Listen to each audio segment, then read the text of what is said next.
അവൾ എന്നും 6 മണിക്ക് എഴുന്നേൽക്കും എന്ന് പറയുമ്പോൾ അതുകൊണ്ട് നമ്മൾ എന്താ ഉദ്ദേശിക്കുന്നത്? അവൾ 6 മണിക്ക് എഴുന്നേൽക്കുന്ന സ്വഭാവമുള്ള ആളാണ്. സിമ്പിൾ പ്രസന്റ് ടെൻസിൻ്റെ വേറൊരു ഉപയോഗമാണ് കേട്ടോ. ഇത് നമ്മൾ പൊതുവെ ഹാബിറ്റ്സ് പറയാനായിട്ട് ഞാൻ ആദ്യം പറഞ്ഞു സിമ്പിൾ പ്രസന്റ് ടെൻസ് അധികം ഉപയോഗിക്കുന്ന ഒരു ടെൻസ് അല്ല.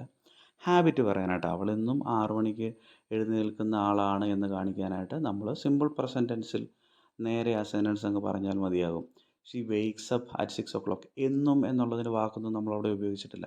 നേരെ അവൾ 6 മണിക്ക് എഴുന്നേൽക്കും എന്നേ പറഞ്ഞിട്ടുള്ളൂ. അപ്പോൾ എന്നും എന്നുള്ള അർത്ഥം വരും സിമ്പിൾ പ്രസൻ്റ് ആയതുകൊണ്ട്. മുമ്പ് പറഞ്ഞ പോലെ തന്നെ വെയ്ക്ക് അപ്പ് എന്നുള്ളതാണ് അതിൻ്റെ അകത്ത് വേർബ്. ഷീ എന്താണ്? ആ ചാർട്ട് നമുക്ക് ഒന്നുകൂടി നോക്കാം. First person, second person, third person. Third person സിംഗുലറിലെ ഫീമെയിലാണ് ഷീ. മുമ്പ് നമ്മൾ മെയിലാണ് കണ്ടത് ഹി. അത് അധികം കൺഫ്യൂസ്ഡ് ആവേണ്ട ആവശ്യമില്ല. അത് തേർഡ് പേഴ്സൺ എന്നൊക്കെ പറയുമ്പോൾ നമുക്ക് പതുക്കെ മനസ്സിലായിക്കോളും. അതുകൊണ്ട് നമ്മൾ വെയ്ക്സ് അപ്പ് എന്ന് പറയേണ്ടി വന്നു. ഇവിടെ പാർട്സ് ഓഫ് സ്പീച്ച് നോക്കിക്കഴിഞ്ഞാൽ ഓരോന്നും എന്താണ്? ഷീ പ്രോനൗണാണ്.